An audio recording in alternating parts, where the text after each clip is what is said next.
The Virtual Boys have been playing Nintendo since they were little. These 60-plus combined years of experience have made them experts in the field. Or at least, they sure think so. Join them this week as they talk about something from the wonderful world of Nintendo.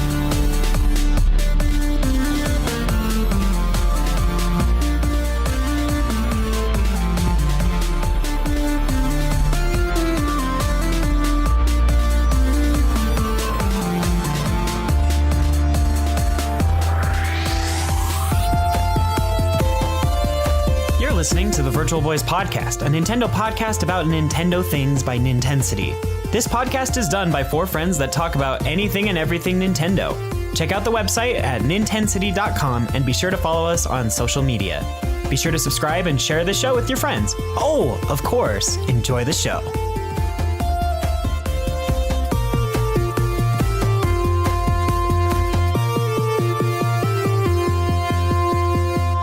Hello, everyone, and welcome to the Virtual Boys podcast, a Nintendo podcast about Nintendo things. This is episode number 107, and I'm your host, David. Be one with the fire, accompanied with James.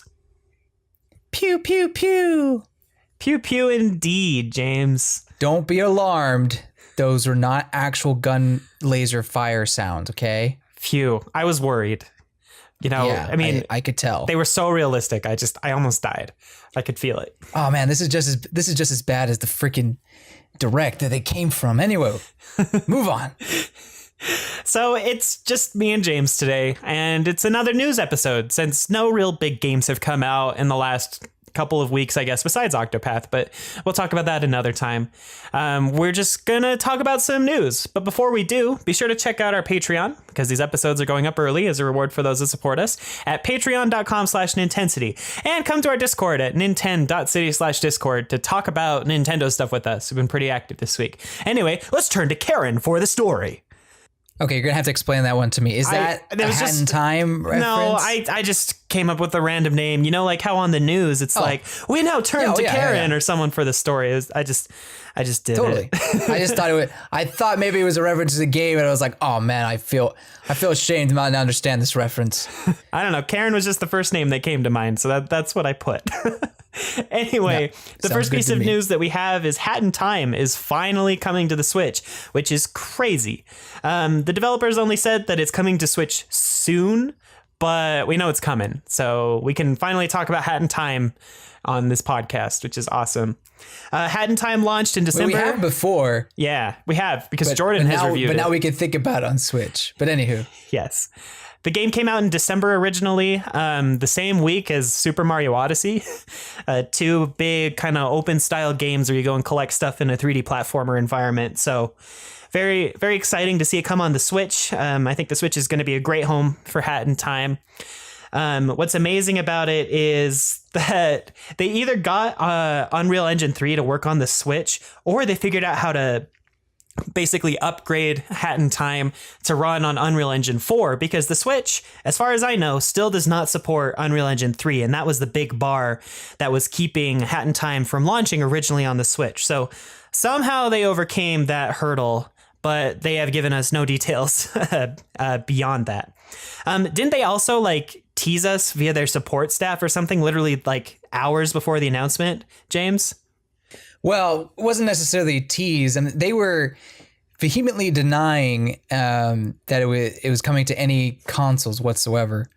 And so, if you go on their frequently asked questions page, even I think it was 2 hours or so before the news dropped, they had updated the comment, and it says, no, it is not coming to any other console besides the consoles it's on right now. And it listed the consoles, and Switch wasn't on there. It is not. It is hard. It's on the Unreal Engine 3, and they had excuses or whatever. So they're very vehement about that. But I'll let you finish what you're saying, and then I'll go into further thing on that. Well, I mean, that's pretty much all I've got. We got basically a Hat in Time direct. It's like a video that they uploaded where they showed off that it was coming to the Switch, but they also showed off a whole DLC pack for the game. There's a free DLC that includes co-op that runs through the entire game. Basically, you can have two hat kids running around playing together, which is a really big deal, especially for the Switch, since, you know, you can play with the Joy-Cons, I guess. I don't know what the button set is for Hat in Time. Maybe a single Joy-Con won't work for the game. But either way, it's got the co-op. I hope it does. It would make a lot of sense. Yeah, I'd have to look and see what the actual button configurations are. So, but that's really exciting for co-op. That's a free thing. There's also a DLC pack that is going to be free initially on the PC version, but will be paid literally the day after it comes out, but only be $5. And it includes a whole new chapter of the game called Seal the Deal, which looks really fun and really pretty and whatnot. And it also includes a mode called Death Wish, which appears to be a remixed set of challenges and bosses and lots of awesome stuff for the masochists out there that really just like to suffer through pain and hard things. Not me. Get that away from me. But it's nice to have options. Mm-hmm. I'm really excited for Hat in Time to come to the Switch. It's a game that I've been thinking about getting literally since December. I have a PlayStation and, you know, I could grab it on there, I guess. And a lot of people have told me that it's really fun. Jordan is one of those people, of course, as well as obscenely long username on our Discord, who's also one of our site administrators. Well, Skylar, too. Oh, and Skylar, that's right. He managed to grab it, too. I forgot about that. And they all love it. It's like, you know, an indie version of Mario Odyssey. Harkens back to the 3D sandbox type stuff, and the game focuses on movement more than anything. Yeah, so and I'm excited to pick this up on the Switch. It looks really good, of course. I mean, it's the cutest or cutest heck platformer, whatever they say on their page. So very, very excited to see Hat in Time come to Switch. Will you be picking it up, James? What do you think? Oh, of course. Yeah. Like this is one game that if I was port begging for anything, it was this one. Mm-hmm. Like I really felt like Hat in Time belonged on a Nintendo console, just because of how much inspiration it took from, you know, Nintendo like games. And you know, it's fine. It's on other systems as well. It just was a shame it wasn't on. It wasn't available for Nintendo's fan base, for, you know, for those who just use Nintendo systems. Right. So that's great that we have it, and I'm definitely picking it up. And with all this DLC and everything, like it's amazing how much work and passion they put into it, and it helps that they have actual money coming in after all the sales and whatnot. So, really, really happy for their team. So interesting stuff. So I remember when, I mean, for the longest time, the developers, or at least their social media people, were denying like vehemently that this thing would be coming to the Switch, and they gave good reasons. Like, you know, like you stated, it's on Unreal Engine 3. That's where they made it, and they can't really. It was kind of a problem porting it to the Switch that way. But, you know, I guess people were still asking for it and whatnot, and, you know, things got heated. Like, fans got upset, the social media people got upset, and not every conversation was, you know, antagonistic, but there was some you could see. It's like, oh man, you got to chill out, guys. Like, right, stop. I don't know. Yo, I think they did even swear at each other. Like, that's how bad it was, and they were shooting down how stupid people were, or how I don't know, just all sorts of things. And you know, fans and the social media people alike. And it makes me wonder if the people who answered that frequently asked question thing, you know, right before the Hat in Time presentation. Yeah. I wonder if they just weren't on the same page with the actual developers when they answered that question or something. I have no idea. It makes you wonder. But there's kind of been a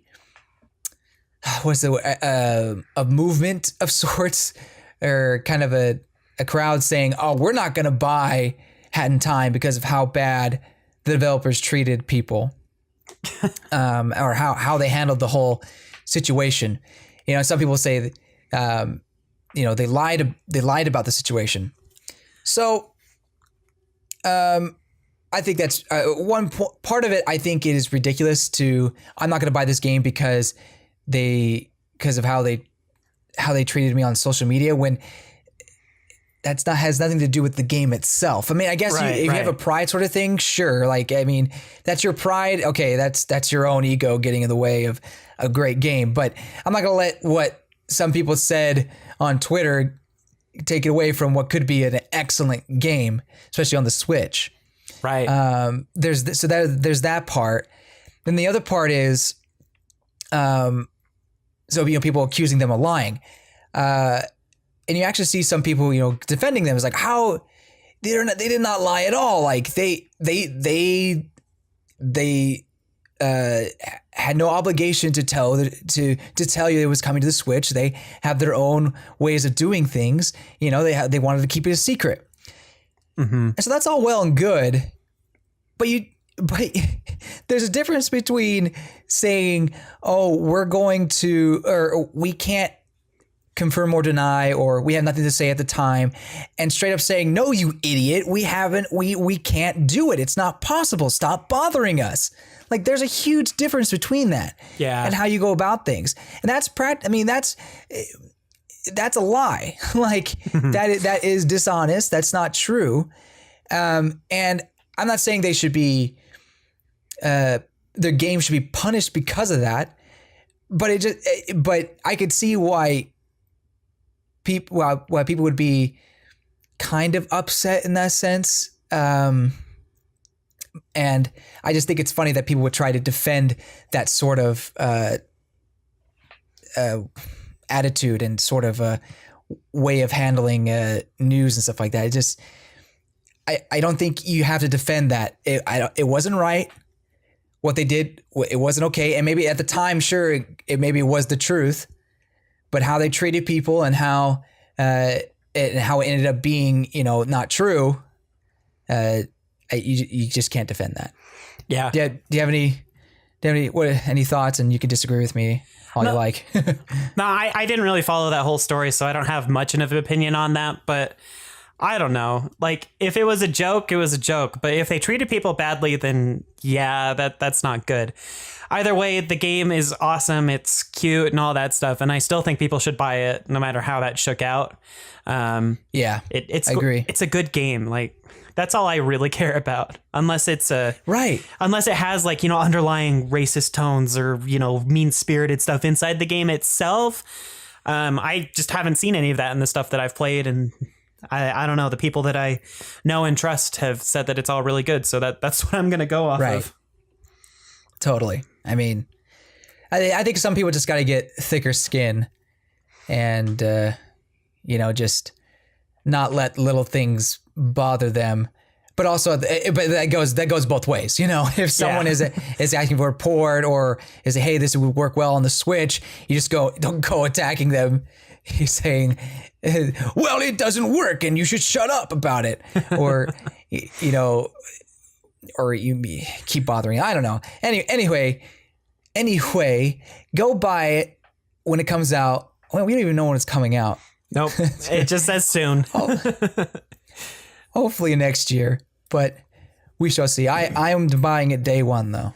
Yeah, it'll be awesome. A very, very cutesy game. Lots of fun. So moving along on our list of news, we've got Diablo 3 is coming to Switch.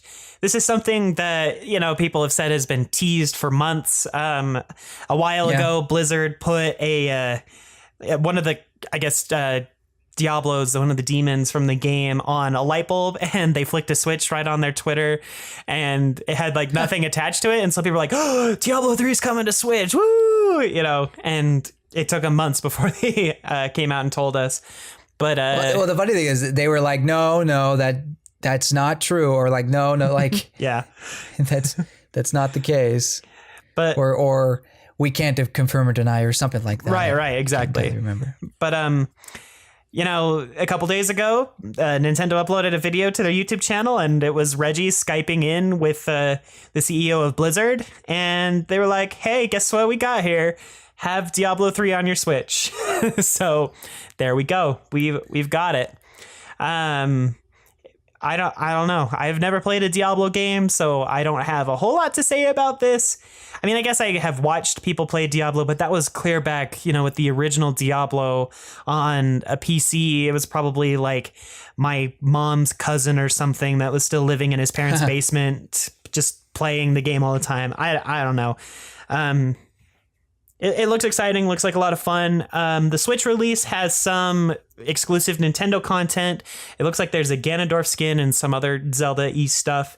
What bummed people out is a development build had a Link costume, which has apparently been removed from the final version, which I guess that kind of bummed a lot of people. I mean, I'd be bummed too. It'd be awesome to play as Link in Diablo, but I don't know. I feel like Ganondorf fits better, maybe, in the game. I don't know. Yeah, I mean, I think, Ganondorf's costume looks a little more natural. I mean, when I saw like the mock-ups for the Link's costume, whatever, it is kind of odd seeing a really buff guy in those clothes, like incredibly buff. So it was, so I guess the Ganondorf does fit a little better. Yeah. But then again, we have Link, the Breath of the Wild clothes in Skyrim, so That's true. I don't know. But what's cool is the game is the Eternal Collection, which means everything is unlocked from the start. There's a ton of content, a full campaign, a replayable adventure mode, 7 different character classes, themed seasons, tons and tons and tons of stuff for Switch players, especially for those of us that will be experiencing the game for the first time if we end up getting it. Unfortunately, we don't have a full release date for the game yet, but we do know that it's coming to Switch, and it will also have a physical version or physical release. And what's cool is the physical release, the cartridge will house the entire game, and there will be no need for an extra download, unlike, FIFA or Wolfenstein 2, how they required, several gigabytes to download and extend the game. So good on you, Blizzard. Thank you. Thank you for that. No need to fill up my micro SD card with more data content just to play this game that I already bought physical. Sure. Yeah, I don't know. Do you have any other thoughts I don't think it's that big of a deal, but no, I don't think so either. But do you have any other thoughts on Diablo 3, James? Like you, I haven't played the Diablo games. I've just heard of them. But they do. It is a community of players that aren't normally on Switch, so perhaps this will bring them to. I mean, granted, they're probably not going to go out and buy a Switch just for a game they've already played, unless they really want it on the go. Yeah. But people already own a Switch. Will get maybe a new opportunity to play this, and like us, there are people who haven't played it as well. So I think it's a great opportunity for people. I probably won't be picking it up unless someone just like, oh my gosh, this is the greatest game ever. You'd really love it. I'm probably not going to pick it up, but I'm glad it's here. I really am. Yeah, I'm glad it's here too. I don't know. It seems like a good game to play with local multiplayer and stuff in handheld mode with a lot of friends. So we'll report on that if we end up getting it. Another little bit of news is a bunch of Miyamoto comments that he made. In Yokohama, he gave a keynote address at the 2018 Computer Entertainment Developers Conference, just kind of fun. His whole speech was like an hour long, but fans managed to pick out some of the... Gosh, would have loved to have been there. Yeah, but fans managed to pick out some of the highlights from the whole thing, which is kind of fun. Just a couple of like random ones before we get into the meteor ones. He mentioned how he's amazed at the spread of smartphones and gaming on the smartphones. He joked, I said, the DS was already doing this before he could say Steve Jobs is doing touch, like stuff like that. He's also very proud of the success of Minecraft, or I guess amazed more than proud since it's not his baby. Right.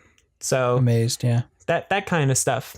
Now, do you want to read this first quote that I've got here in our show notes, James, on some of this subscription services? Sure. So this is a quote.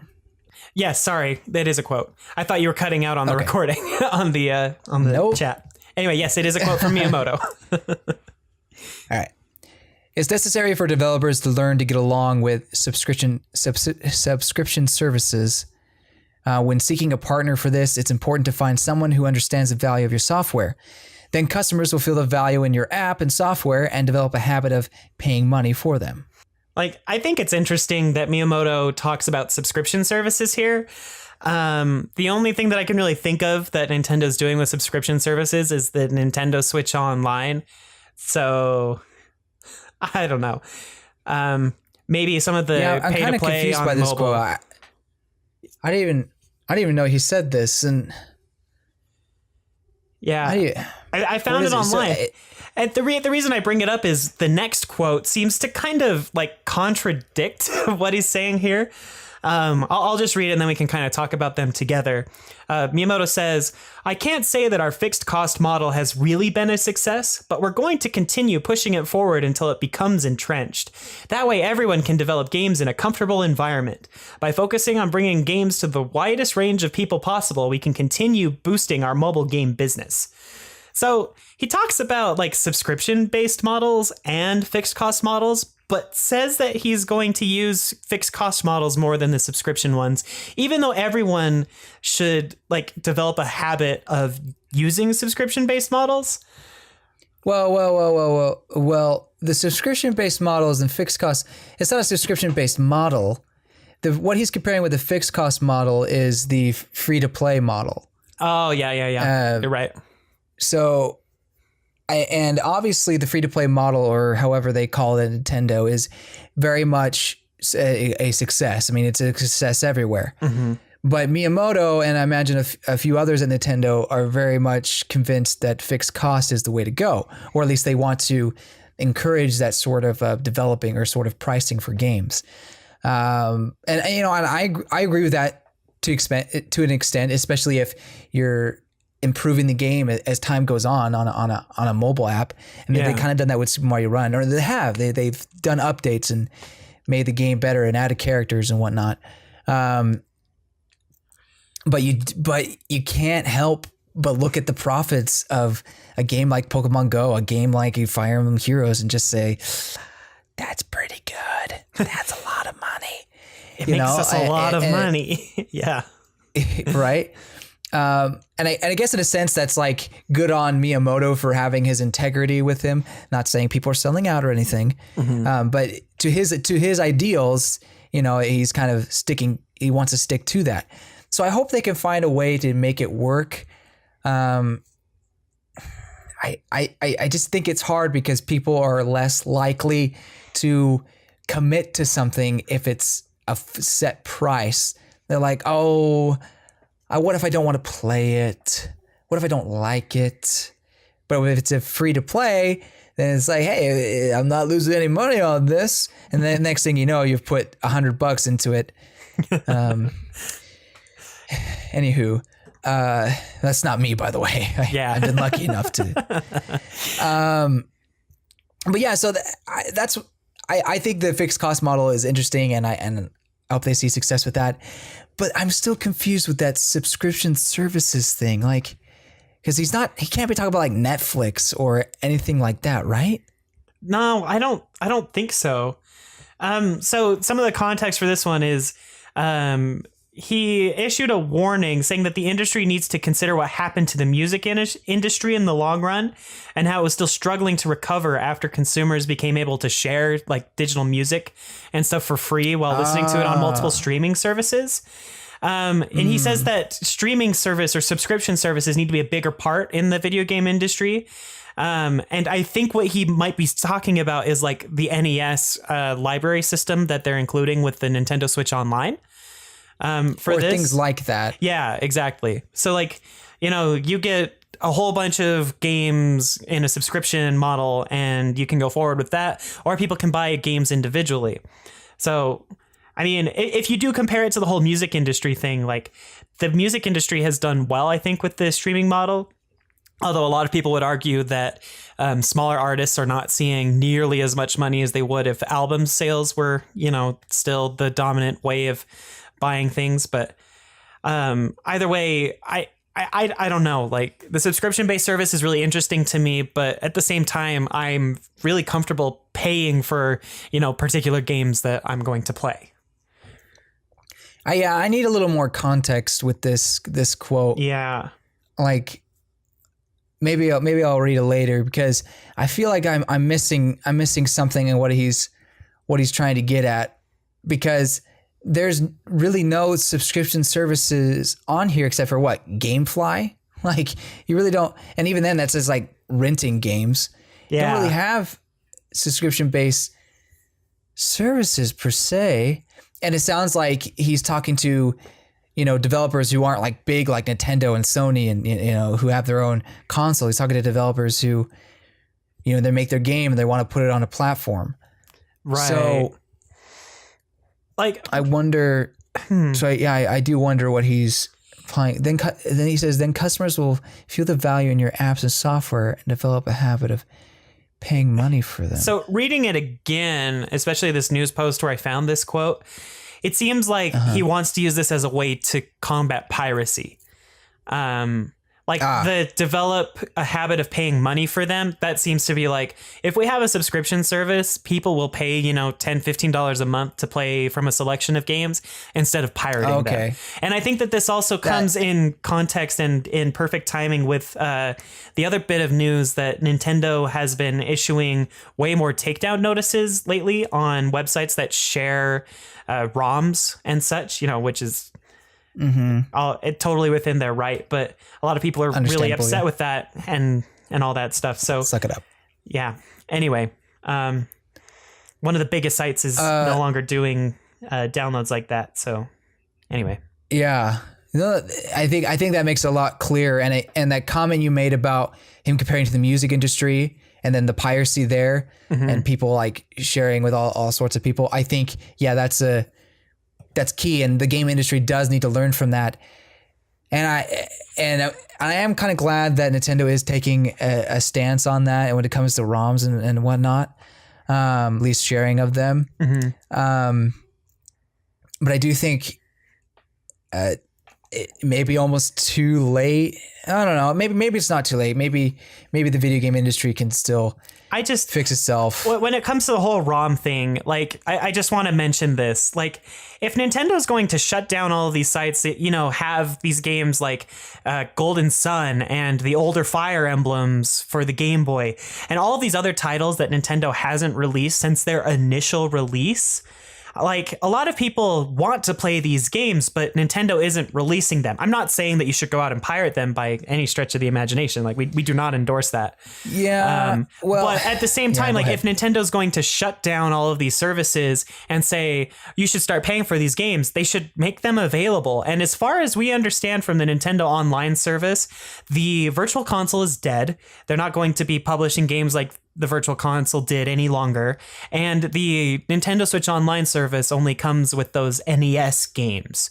And so that's where I feel there's a lot of disconnect between the community and the sentiment of Miyamoto here. Like, I think a lot of people would be willing to pay to buy these games if Nintendo would re-release them in a legitimate fashion that they could play on their modern hardware. Like, I don't know. That's one way that I see it. Well, no, totally. And I think that is a big deal. However, there at the same time, there are people who, even if they had an actual release, they'd still take the ROMs. They still try to do it without paying money. And so I think you just have to draw the line somewhere. And if Nintendo's going to have to do that. And yes, they need to bring their games back. They need to their library is so enormous. They have so many good games, and so many of them are just unplayable unless you buy old used copies or pirate them. So right, and so they need to do that.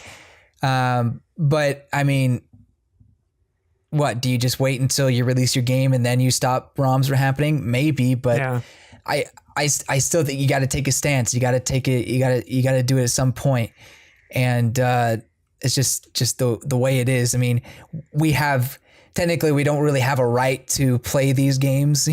I mean, it's not like our God-given right, for lack of a better word, excuse me, but to have access to these games. but I do see where you're coming. All right, well, I do see where people are coming from. Like, you want to play these games that you can't get a hold of. So Yeah. it's in a sense understandable. I just think that I don't mind Nintendo taking that stance. Yeah. And that's understandable. Yeah. So that's good. Now I feel like I understand the subscription services thing better. And yeah, I do think it almost sounds like he wants more companies to start making subscription services, which makes me wonder, is that what Nintendo's going to be doing from here? Obviously we have the NES, but it's just the NES Online. That's it. Right. But is he implying here that they are working on something more, or are they going to be adding more games to this service? I sure hope so. I guess we'll see. I know it's in desperate need of that. Like, NES games are awesome and everything, but like, I get bored playing them more than, an hour or so at a time, unless I'm like really into it. So it's true. It's true. Like, and they're not very friendly to current gen gamers. Like, no, they're not. Like me. Yeah. Like going on to my NES Classic and being like, all right, I'm just going to sit here and play some Excite Bike. Like, I don't understand how this game works, and I only want to play the first stage. So stuff like that. I'm not bashing on you Excite Bite fans out there. I promise. It's just no. Like, when I have games like Xenoblade Chronicles 2 or Octopath Traveler or whatever else, I'm going to pick those games over Excite Bike to spend my time. Unless I'm really feeling it. Right. I got a Xenoblade reference in there. Anyway. Okay. What was I going to say? Oh, I think, and one other thought I had, and then we can move on from this quote, is I wonder if he brought this up because Nintendo is having a hard time getting, third-party developers to get on a subscription service with them. Yeah. Because if you look at the NES titles, I'm pretty sure they're all Nintendo developed. I think published. They are. Or probably developed. That's probably the right word. But and then you look at the NES and SNES. Granted, they don't have a lot, or the minis. Granted, they don't have a lot of games on there. And maybe they wanted to limit it for some reason, but maybe another reason for that was they had problems getting licensing for some of those games. I mean, it's probably a little bit of both, but I just wonder if Nintendo is having issues getting like Square Enix or some other third-party developers on board to this kind of streaming service. Yeah, that makes sense. And that would be a problem. Like, yeah, absolutely. For example, you can't have the N64 library there without Rareware. Right. You just can't. So I don't know. I agree. I think developers need to learn to get along, not just with the subscription services, but they need to get along with each other. Yeah. And realize that we have to fight against piracy here. I mean, if we don't work together, people are going to find other ways to grab these games, and they kind of put it, run all over our rules and our. I don't even know what I'm trying to say there, but it undermine the value of our IP, kind of a thing. Yeah. I mean that's what I wanted to say. Right, and I agree with you. So. Anyway, we'll see what Nintendo does with that in the future. It seems that Miyamoto is like insinuating that something else is going to happen if he wants the rest of the industry to start doing it too. So we'll see. Mm-hmm. One other quote that I wanted to mention from Miyamoto has to do with MMORPGs. He literally said, "A few years ago when MMORPGs were coming into fashion, I didn't want to make one. He was just against the billing model. Since I get tired of things easily, I don't want to keep making one game." Like that was his whole thing. That really makes sense for Miyamoto, though. Yeah. The guy, I mean, he has made quite a few IPs and projects. I'm sure he goes back and forth on projects, and I think that's really why he likes his position now is he just go where he pleases, whatever interests him and work on what interests him. Yeah. I don't blame him for not wanting to do an MMORPG because I mean, if you look at some of those developers for like the Final Fantasy games or, any other MMORPG, that's their entire work. Like it's just that. And maybe on the side they're working on other things, but you're constantly updating the game. You're constantly fixing bugs. You're constantly bugs. I feel like that sounds like something. Anyway, you're constantly thinking of new story mode patches or updates. It's a hard thing until you finally just say, okay, we're done. We are not doing anything. Well, we still got to keep the servers up. It's right. So I can see why himself would not be into that. However, I do think there are Nintendo IPs that would work with an MMORPG. Maybe not Zelda and Mario, particularly Mario. I don't think those would work. But I think the Xenoblade series could work well. I mean, you have the character creation for Xenoblade Chronicles X, and I think that, just make it a little better. That could work better. I don't know what else would work. Pokemon absolutely would work as an MMORPG. Yes. Yes. That was the one I was thinking is Pokemon that would work. But you would have to get a whole separate team for that. Oh yeah. And obviously they have the money for that. It's just, are they willing to put the resources to it? Probably not. Probably not. I hope one day they do, but maybe they just don't want to go into that field of gaming. Maybe they just want to stick to their younger crowd. Or not saying it MMORPG doesn't bring in young people, but you brought it interesting with Xenoblade. I mean, if Final Fantasy can do it, why can't Xenoblade? And I mean, like we see all these anime nowadays that it's all about the isekai, like the going from your own world to a parallel universe, and it's like my video games, And, yep. I mean, there's a reason why they have so many of those, because MMORPGs are fantasy based a lot of the times, right? So I think I do think Xenoblade would kind of work in that way. At the same time, unless it became as big as Final Fantasy and Square Enix, I don't want them to put their time and resources onto that, because I mean, gosh, I think that would just change the series, right? Without, yeah. But anywho, it's just kind of fun to think about. But I still want Pokemon Rainbow Edition to be every region as a giant MMORPG. I am never going to give up that dream. It's always going to be there. But just remember, everyone is always thinking of ideas, but it's whether or not those are good ideas. That should be on a fortune cookie. That was one of Miyamoto's final quotes. So you always have ideas, but not all of them are good. So anyway. I mean, it's kind of called the kettle black there. Miyamoto. But no, I'm just kidding. He's a brilliant man. Yeah, his ideas just happen to be brilliant every time. Except for every time. Crap, there was one game that we were really mad at Miyamoto for a couple of years. I don't remember. Anyway, Miyamoto's great. I'm not harshing on his vibe or anything. But anyway, let's move along to our next bits of news. The first bit is Nintendo has revealed that Smash, Pokemon Let's Go, Mario Party are going to be playable at PAX West. So if you're going to that, awesome. I will not see you there. I'm a little upset that Mario Party is playable. And it wasn't playable at E3. What the heck? No, did it really take them 2 months to make a demo build of that game? I guess so, but it's whatever. That was one game that I would have liked to play at E3, especially since it was revealed at E3. Whatever.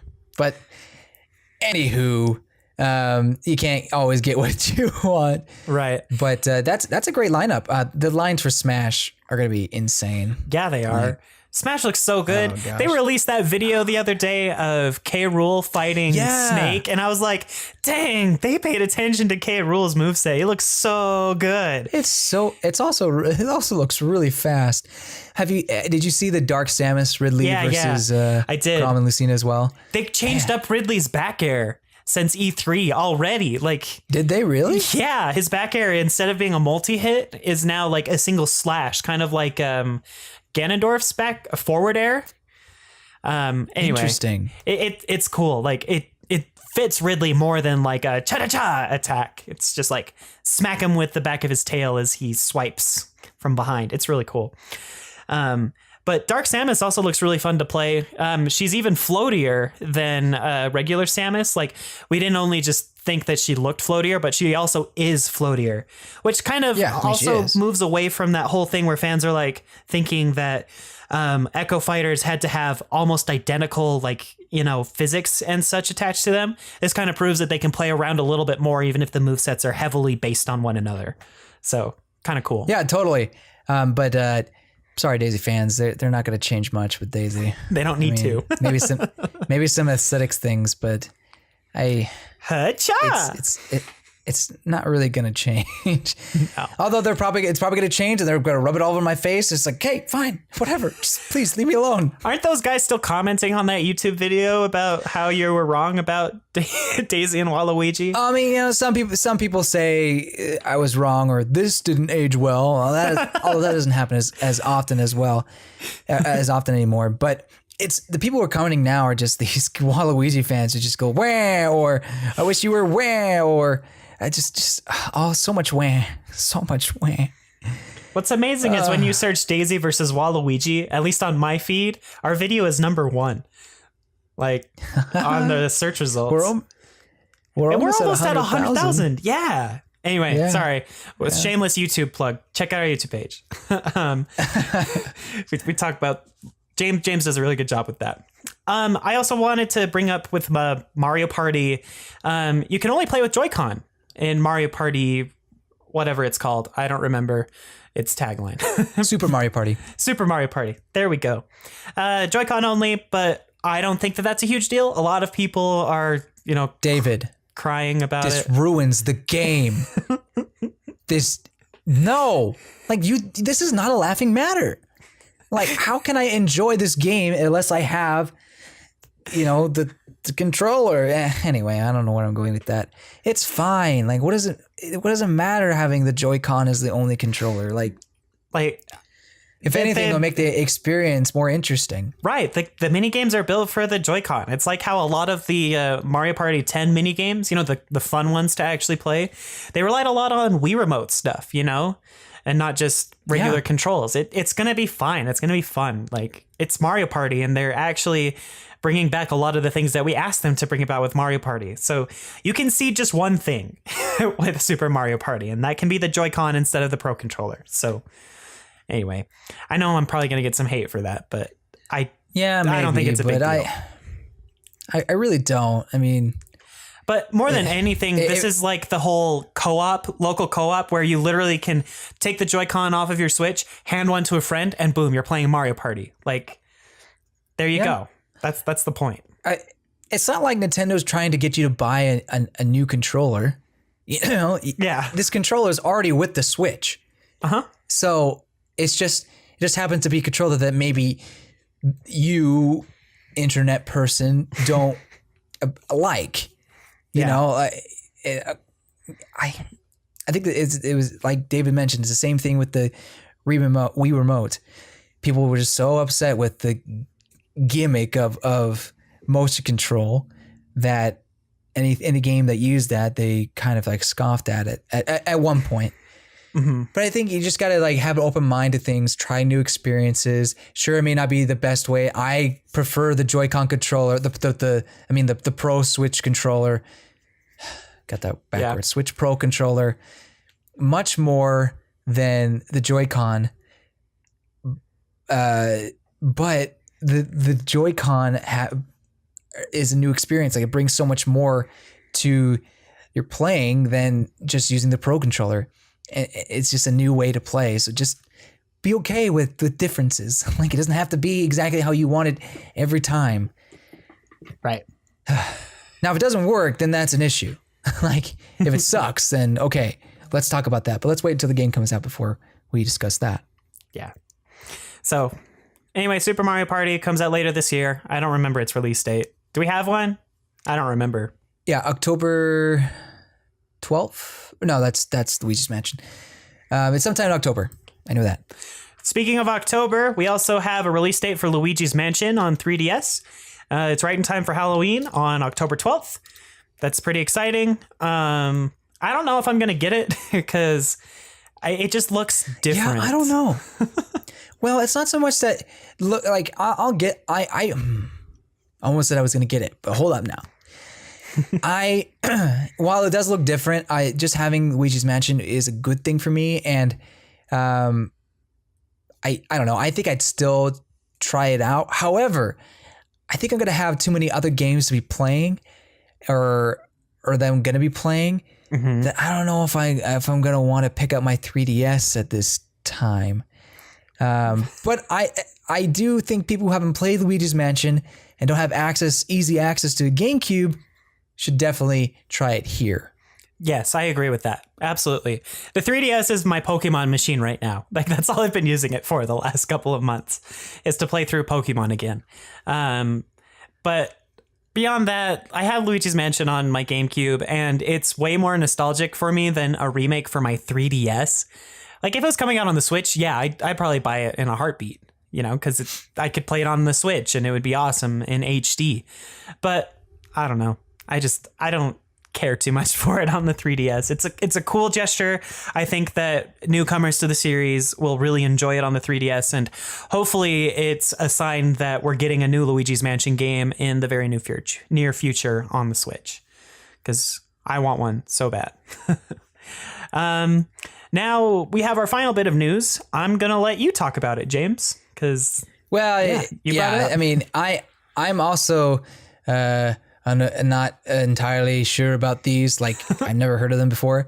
So anyway, Grandia 1 and 2, JRPGs from a past era, are coming to the Switch as, I believe, remakes. And the same with two others, Langris. I can't even say these names. Langrisser, something like 1 that. and 2. I've never heard it spoken out loud. If I had the actual Japanese text, I could probably pronounce it. But these are JRPGs getting remakes, and when these were announced, people lost their minds. Like, Grandia 1 and 2 was announced around the same time as Hat in Time and Diablo and everything. So, excuse me. I guess you may not, maybe didn't hear about it during all the craze going on, but my Twitter feed just exploded when it happened, and it's like people had been wanting this, begging for this, or they had been played this a long time ago, and I didn't even heard of this. What I almost wonder if people are just like going in with the hype. It's like, oh my gosh, if I am a JRPG fan, I should already know about this. So I'm going to say, oh my gosh, I'm so glad it's coming. You know, like, yeah.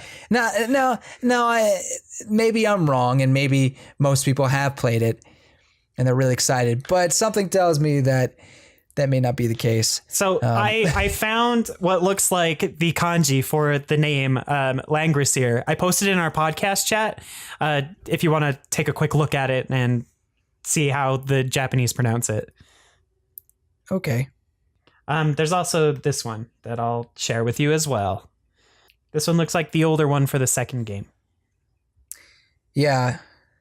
It's pronounced Langurisa.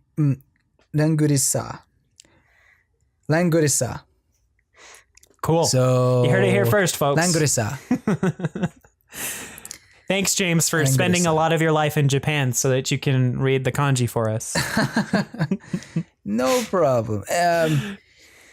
But I mean, that's another game that I've never even seen before, and people, as I've heard, they changed the art for the remake. Like, they recently had some screenshots of that, And, people were upset. Oh my gosh, how could you change the art of this famous artist?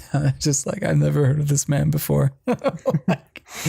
I mean, there's fan bases everywhere, and it's just interesting that there's just so much talk about these games, even though I've never heard of them.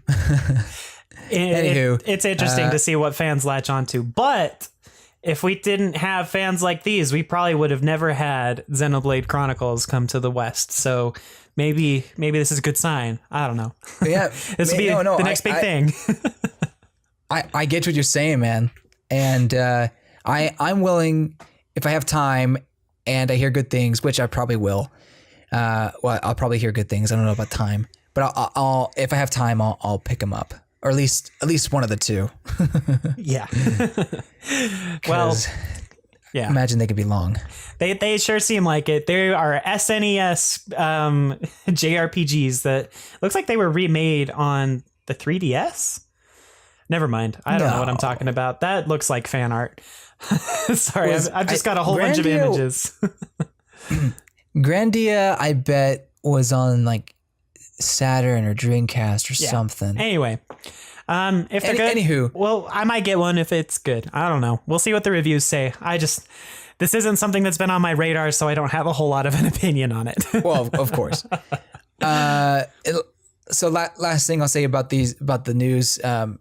You mentioned we were talking about Super Mario Party. It's October 5th is when that's coming out. Very cool. I guess that's all of the news that we have to go over. That's everything I've put on my list. Did anything come to mind, James, while we were talking that we need to discuss real quick? Because I can't think of nothing. No, October 5th, Super Mario Party. That's it. Cool. All right, well, let's move on to what we've been playing this week. So Hollow Knight, I saw this afternoon, was on sale. 34% off. So instead of $15, it was only $10. So I grabbed that, but then my internet was being really slow and it said it would take an hour to download. So I canceled that download. But if Jordan's listening to this, I want to let him know that I did get Hollow Knight and I am very excited to play it. This was just the final push to get me to actually buy the game, especially since the final DLC or something is coming out today as well. So I'm excited to play through that. I've also started playing through Metroid Zero Mission again. I don't know why. Zero Mission's a really, really fun Metroid game. It's a remake of the very first Metroid for the Game Boy Advance.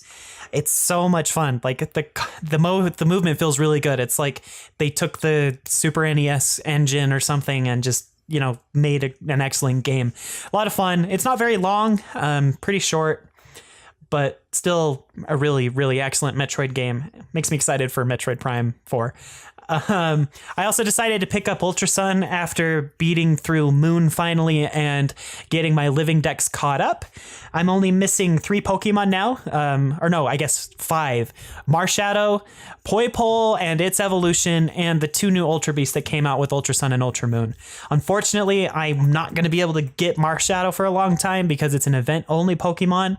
I can't believe I missed it. I'm so mad at myself, but I've got one of everything else, so I'm kind of happy about that. Yeah.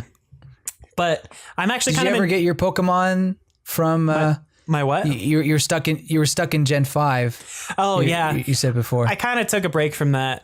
I don't know. Gen 5 became pretty tedious. I was transferring all of my Pokemon up from Gen 3, and I would have had to complete 2 other Pokemon games to continue the cycle. So the Pokemon are kind of in limbo in Heart Gold right now. So once I beat through Gen 5, I'll be able to get them all up. Are those for your decks, or what are they for?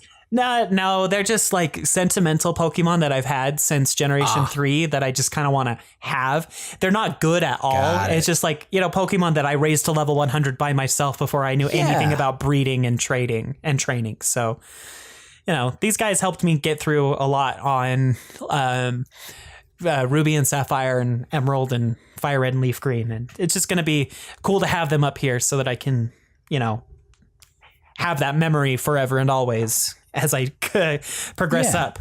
Now I just hope that the next piece of news we get with Let's Go Pikachu and Let's Go Eevee is connection to Pokemon Bank, so I can pull some of the Pokemon in or transfer them up to the next games as I need to. But we'll have to get that app on the Switch first, so who knows. I love Pokemon so much. I really do. Also, Celebi's available finally in Pokemon Go, and that's been fun just doing daily quests and stuff to get Celebi. I'm not even close, but I'm making progress. So that's what I've been up to. Good stuff. Cool. I've just been playing Octopath Traveler. Nothing new there. Finally finished all 8 stories. So now I'm going through getting the second job, or what do they call them? Well, anyway, like there's like these special second jobs, secret second jobs. What do you want to call them? There's like 5 of them. I'm getting them right now. I got 2 of the 5. I haven't figured out how to start the final dungeon. So I imagine there's some side quests that I need to finish. I feel like I can do it this week. We'll see. I've gotten this far. I kind of want to see it to the end at least. But if it's gonna take longer than this week, I may have to move on because there's just other games coming and things like that. But really enjoyed my time with it. It's a great, tremendous game. And if you need a JRPG to play, this is the one on the Switch that I highly recommend if you don't like Xenoblade, I guess. Yeah.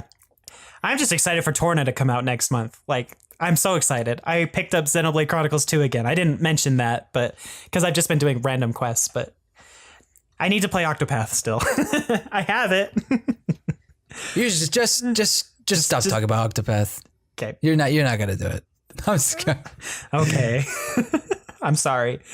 Just stop giving my hopes up. I know. I'm sorry. Anyway, I guess that'll do it for us this week, folks. Before we end the episode, just want to say thanks for joining us. It really means a ton that, you listen to our podcast. Come follow us on Twitter at Nintensity and let us know what you think about all of this news that we've talked about this week. Or let us know what you've been playing this week. We're always curious to know. Another great place to talk to us is on our Discord server. We have a lot of funny and pizza-obsessed people on the server. Yeah, we do. And I guess we're also... I guess they're also Nintendo fans, so yeah. We got that going for us. So you can check it out at nintendo.city/discord, and Patreons on Patreon get access to our supporter-only chat.